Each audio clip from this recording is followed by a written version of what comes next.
Lu bisa bayangin nggak, Coba. kantor gua dulu penuh dengan BH. Wah, kantor pengacara? Enggak kantor. Gua punya lele, Ah, 15 empang gua punya. Lele, tapi setiap bulan Februari gua nangis. kenapa itu? Banjir. Sampai 10 tahun, gua yang bisa olahraga cuma satu, main bola. Main bola. Yang lain gua nggak bisa. Iya. Main bulu tangkis gua nggak bisa. Bisa tepok-tepok, tapi gua nggak jago. Mhm. Main pingpong bisa, tapi gua nggak jago. Main bola gua jago. 14 medali kita bawa pulang dari 14 atlet yang kita berangkatkan. Ke istana, Pak Jokowi kaget. Wah, yang bener, iya.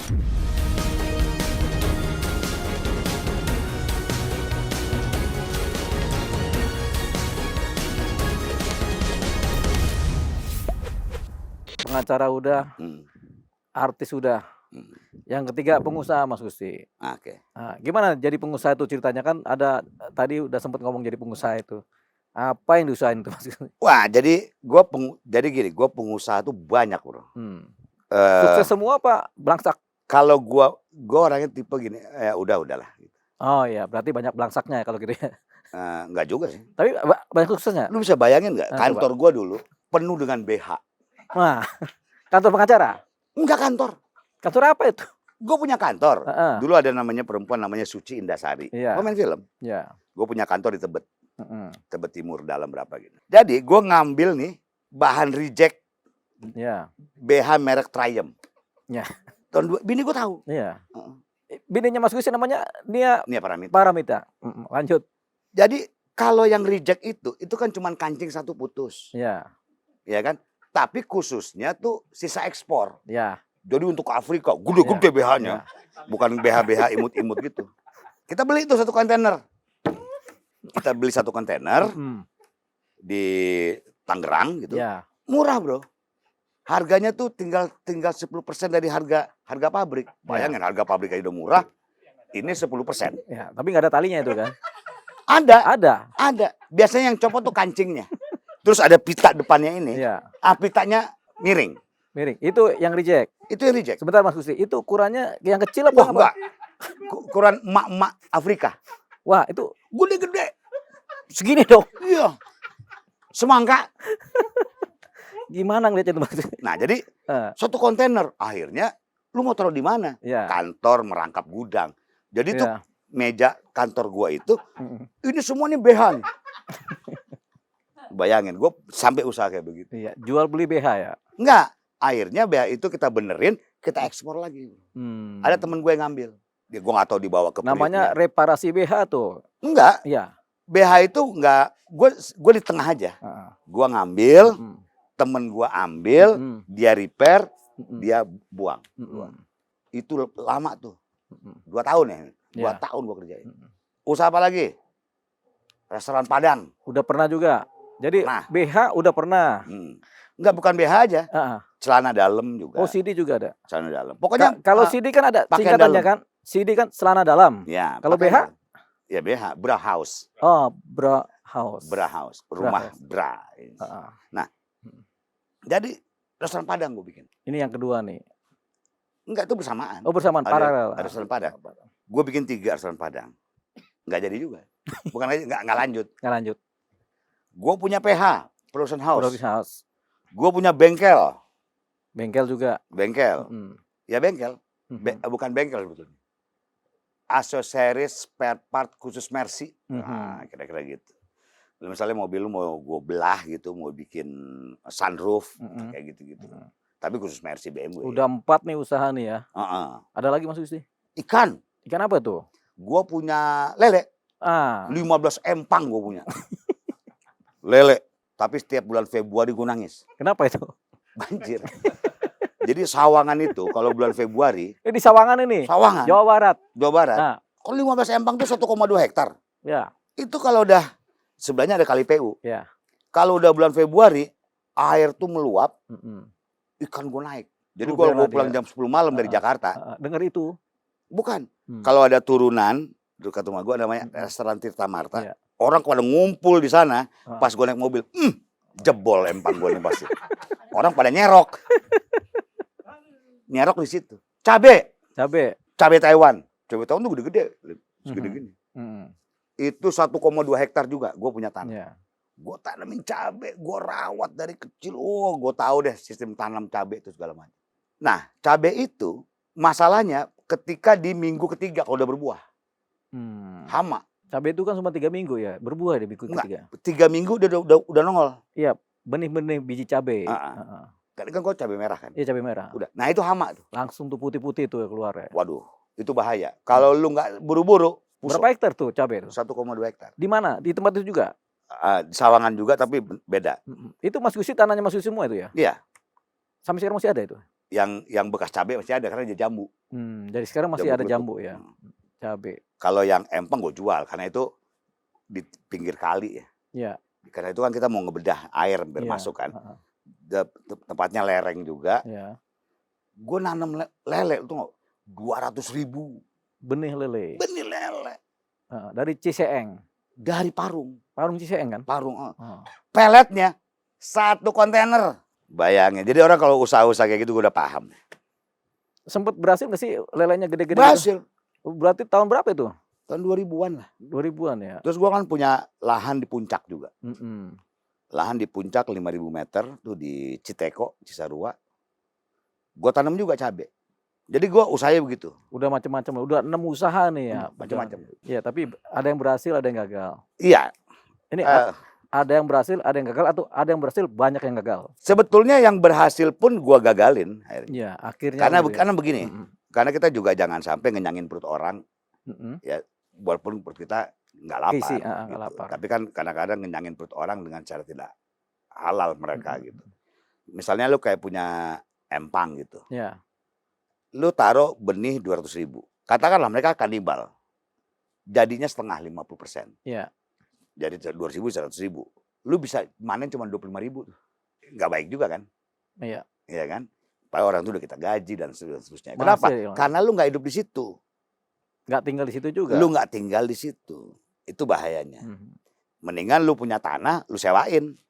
Lu punya tanah, sewain dah. Lu usaha, lu rugi segala macam, gua dapat tahunan aja. Lu bayar sewa tanah. Mendingan kayak gitu jadinya. Betul. Kan. Tuh. Jadi berhasil tapi akhirnya gua batalin. Cabai juga begitu. Cabai itu cabai sakit dibeli orang juga. Tetap ada pembelinya. Tetap ada pembelinya. Nanti kan digerus. Berarti kan ambil rugi ya.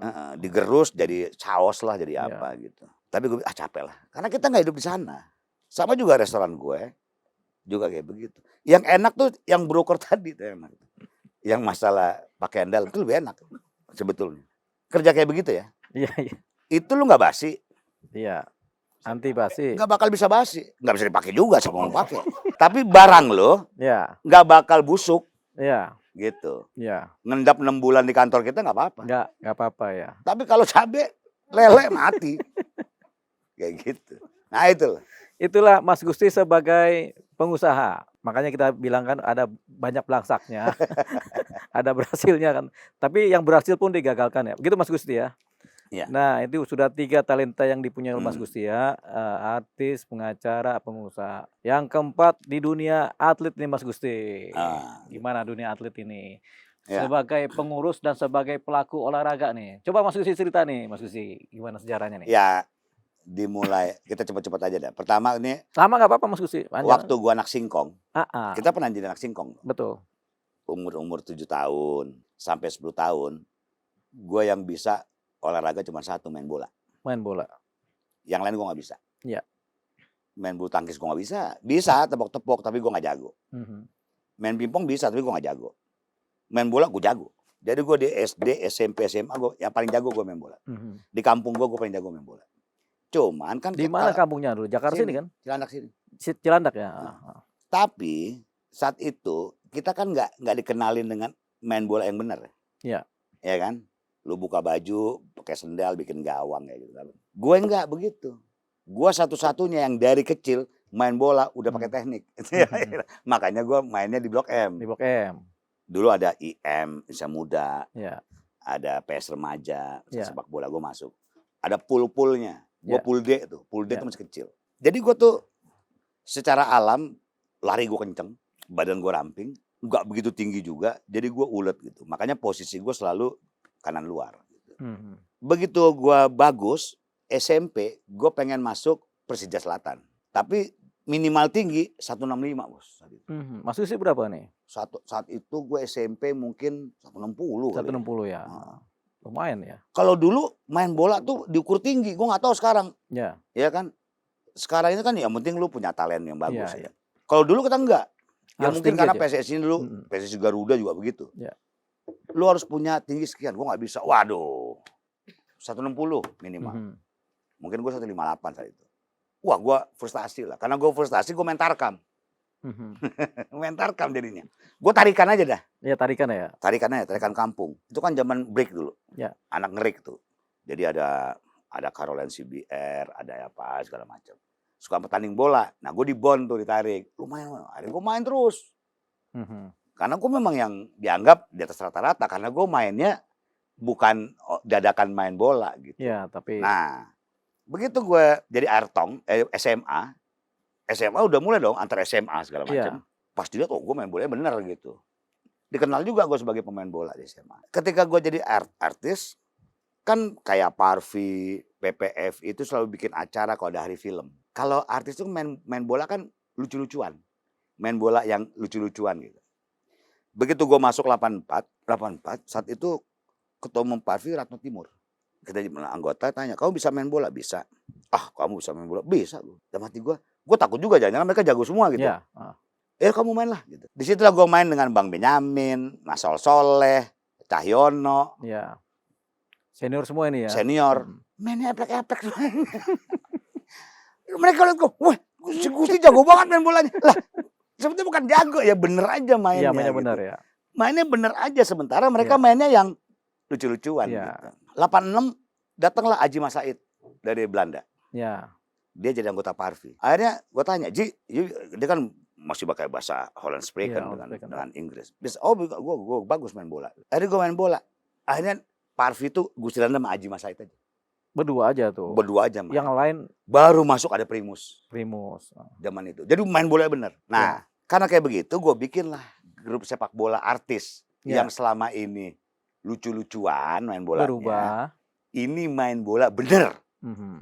Jadi sebelum main pemanasan. Ya. Seperti gue tuh di klub. Iya. Ya mohon maaf. Teman-teman artis ini pertama kali ya tahun berapa itu gue bikin Celebrities Football Club itu. Yang buat gue Jelly Tobing dengan almarhum Sis NS gue buat. Nendang bolanya kagak bisa. Siapa nih? Artis ini. Banyak tuh. Semuanya, hampir semuanya nih. Hampir semuanya. Apa itu passing? True pass, wall pass, nggak tahu. Aduh, ini cara nendang ya, gue ngajarin tuh. Kayak gitu, gue ajarin. Nah, ada teman-teman yang udah main tapi nggak tahu istilah. Dia main di kampungnya gitu atau main waktu kecil, tapi ya main gitu aja. Oh, true pass lo, wall pass lo, 1, 2, 3 lo mainnya gitu. Nggak ngerti. Nah, akhirnya gue bikin klub bola. Begitu main klub bola, saat itu Ketua Umum PSSI Agum Gumelar. Ya. Pak Agum suka kalau hari ulang tahunnya biasanya bulan Desember nggak salah. Bikin Agum Cup.